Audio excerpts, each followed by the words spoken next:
మనతో జాయిన్ అయ్యారు ఇప్పుడే బల్మూరి వెంకట్ గారు, కాంగ్రెస్ ఎమ్మెల్సీ. నమస్తే అండి వెంకట్ గారు. పాయింట్ చెప్తా, ఒక్కటే పాయింట్, ఒకటే విషయం. చెప్పండి.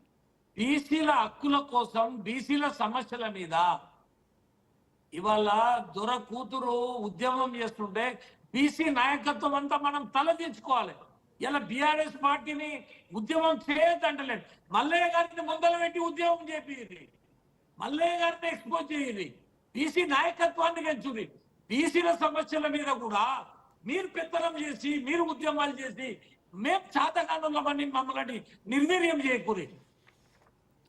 నేను కోరేది అది.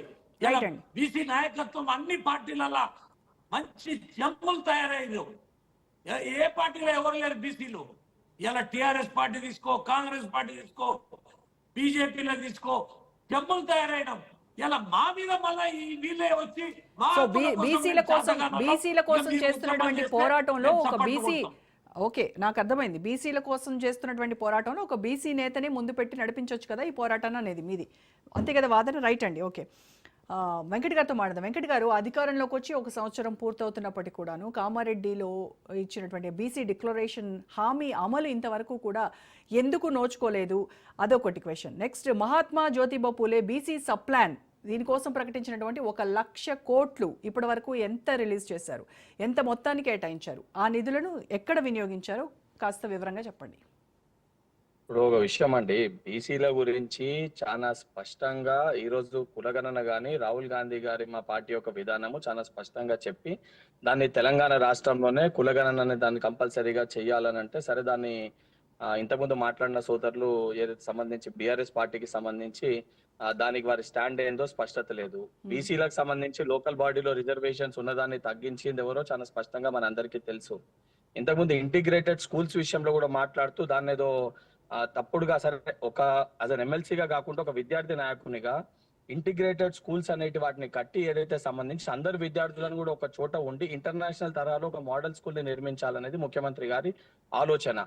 దాని ఉద్దేశంగా విద్యాశాఖని వారి దగ్గర పెట్టుకుని దాన్ని కంప్లీట్ గా, ఎందుకంటే లాస్ట్ 10 years లో విద్యాశాఖని కంప్లీట్ గా, హలో వింటున్నాను చెప్పండి వెంకట్ గారు, లాస్ట్ 10 years లో విద్యాశాఖని కంప్లీట్ గా నిర్వీర్యం చేసి పట్టించుకోకుండా దాన్ని కంప్లీట్ గా అసలు అన్ని హాస్టల్స్ ని కానీ, బీసీల పట్ల కానీ, లోన్స్ కానీ, ఫీజు రియంబర్స్మెంట్ కానీ, దీని అన్నింటినీ ఆపితే వాటి అన్నింటినీ కూడా ప్రక్షాళన చేస్తూ ఎవరిదెంత హిస్సదారి వాళ్ళదంతా భాగ్యదారి అనే ఒక నినాదంతో ఈరోజు బీసీలో అన్ని కూడా స్టెప్ బై స్టెప్ ఇంప్లిమెంట్ చేస్తామని ఒక చిత్తశుద్ధి తోటి ఈరోజు బీసీ నాయకత్వాన్ని ప్రోత్సహించాలి, బీసీ నాయకులే దానికి ముందు వరుసలో ఉండాలని పార్టీ పిసిసి అధ్యక్షుడిని కూడా ఒక బీసీని చేయడం జరిగింది. వాళ్ళ మహేష్ కుమార్ గౌడ్ గారిని పార్టీ పిసిసి అధ్యక్షుడిగా చేయడం జరిగింది.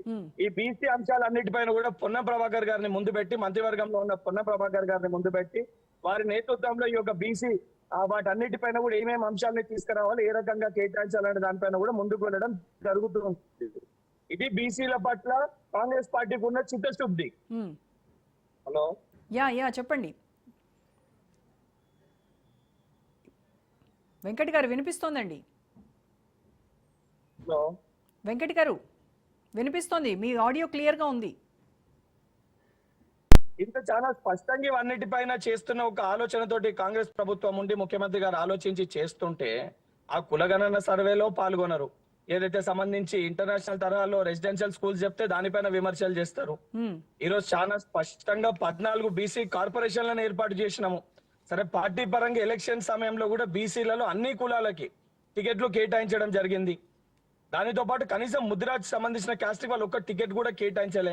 అండ్ ఏదైతే ఎలక్షన్ ఈ రోజు ఏదైతే ఓడిపోయినాక ప్రతిపక్షంలో పోయినాక ఈ రోజు బీఆర్ఎస్ పార్టీ నాయకులకి బీసీల పైన ప్రేమ మమకారం కనబడుతుంది.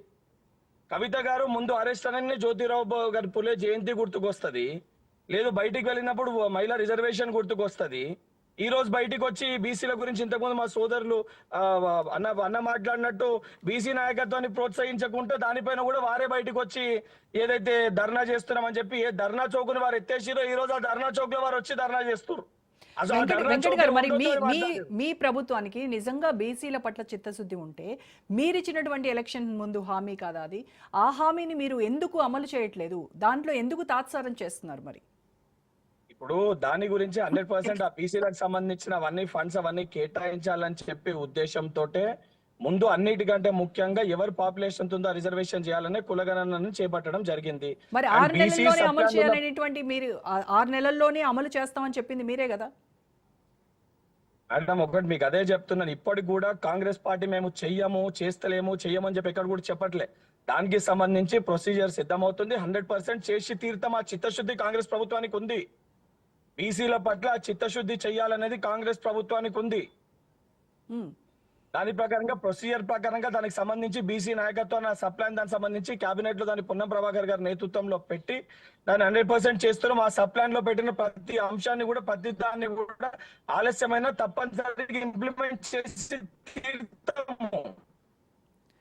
మీరేమో ఖచ్చితంగా చేసి తీరుతాము, బీసీల పట్ల మా పార్టీకే చిత్తశుద్ధి అని చెప్తున్నారు. కానీ మరి ప్రతిపక్షాలు మాత్రము వరంగల్లో రైతు డిక్లరేషన్ ఎలా అయితే ఇచ్చినటువంటి హామీలు ఏవి సక్రమంగా అమలు చేయలేదో అదే విధంగా కామారెడ్డి బీసీ డిక్లరేషన్ కూడా సేమ్ ఈక్వల్ అలాగే అంటున్నారు.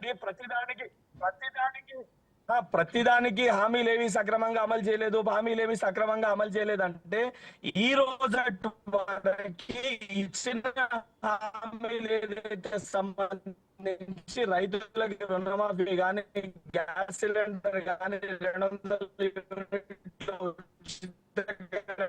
కానీ, మహిళలకి ఫ్రీ బస్ కానీ, ఏదైతే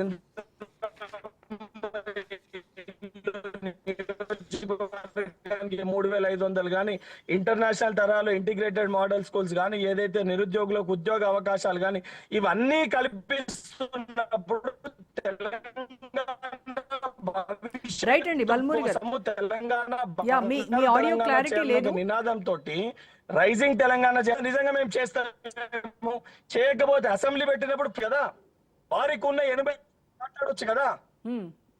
హలో మీ ఆడియో క్లియర్ గా లేదు. సో మొత్తానికి